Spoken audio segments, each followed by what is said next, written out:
You said you saw melted tour buses, melted cars? The cars that were right down there, it was just unbelievable. They were twisted and melted into nothing. The debris is just unbelievable. And then you can see fire trucks and police vehicles that were down there early that all their windows, the windshields are completely blown out must have been from when debris dropped. But even more jarring, I think, is this scene right here. Look at these two cars placed on top of one another. I think when you think about the impact that these planes must have had, it's hard to visualize it because everything melted. But here, at least you have some remnants. You have literally an engine that is melded together with other parts of the car. Moving over, you've got another car they moved here. It looks like it's been through a war. You can see the papers, all the burned out papers from the building. You see the soot and the dirt, and it just shows you how devastating this blast was. Look across the street there. You've got a Con Ed truck that, some of the Con Ed people now looking at, examining, trying to figure out which truck that actually was. But that truck, too, in terrible shape. So while many of the items, the steel, was literally melted. People who have been right down next to the base of what was the trade towers say there's virtually nothing left. Maybe a few flights of stairs, a few stories of one of the buildings, but that when they came down, there was so much melting and so much demolishing of any kind of structure that they cannot imagine much being left or much hope of finding anybody alive. But we had ABC crews come back just in the last few minutes, including correspondent Don Daler, telling us there are still flames coming out of the base of the trade towers. They're pouring water onto it, trying to get the trade towers themselves cooled down enough to move into the very center of it. And what's to explain, Governor, the smoke that still comes out of the fire? There's still fire down below. There is such an incredibly deep pile of rubble, and the tower goes down 5-6 stories underground, that there's still fire underneath, smoldering. Data from satellite imagery showed that the sites where the three buildings collapsed continued to be extremely hot in the days after 9/11. Weeks after the attack, recovery workers continued to discover molten metal at ground zero. This is how it's been since day one. Oh, it's unbelievable. And this is 6 weeks later, almost 6 weeks later. And as we get closer to the center of this, it gets hotter and hotter. It's probably 1,500 degrees. We've had some small windows into what we thought was the core at some point, and it looked like an oven. It was just roaring inside. And it just had a bright reddish orange color. See that stuff he's pulling out?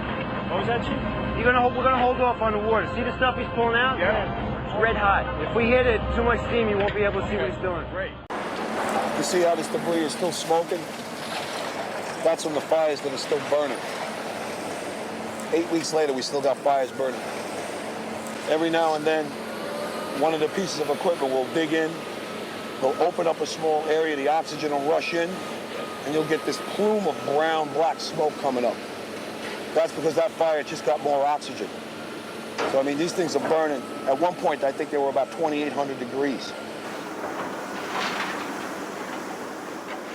Underground fires, ignited by burning jet fuel, smoldered for months, fed by molten steel and buried carpeting, office furniture, wood paneling, and paper. You'd get down below and you'd see molten steel running down the channel rails, like you're in a foundry.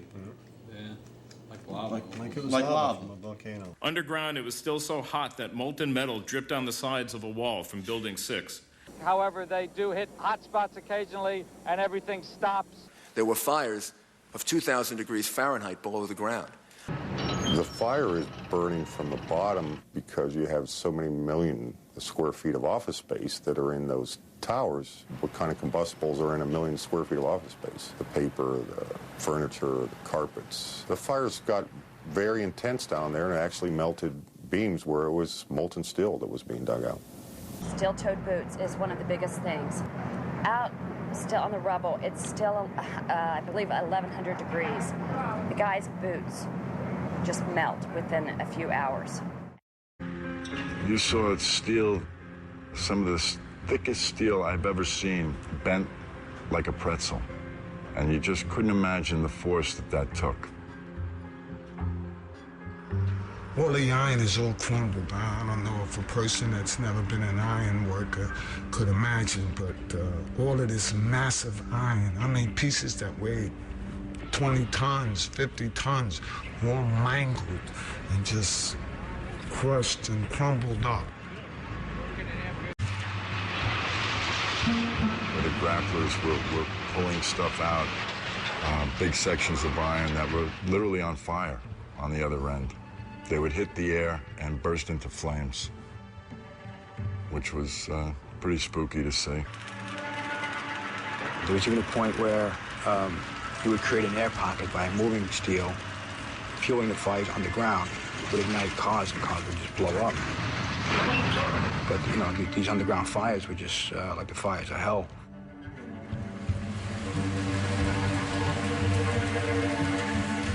This 8-ton steel I-beam is 6 inches thick. It was selected to be preserved for future generations for the near-perfect horseshoe-like bend formed during the collapse. I found it hard to believe that it actually bent because of the size of it and how there's no cracks in the iron. It bent without almost a single crack in it. It takes thousands of degrees to bend steel like this. Typically you'd have buckling and tearing on the tension side, but there's no buckling at all. One of the more unusual artifacts to emerge from the rubble is this rock-like object that has come to be known as the meteorite.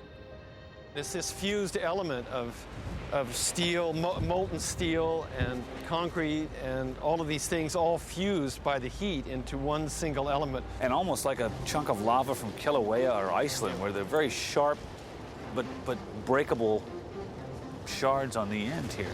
And architects, engineers, people who work with steel, welders have just never seen the level of destruction and the level of deformation of this material in our lives.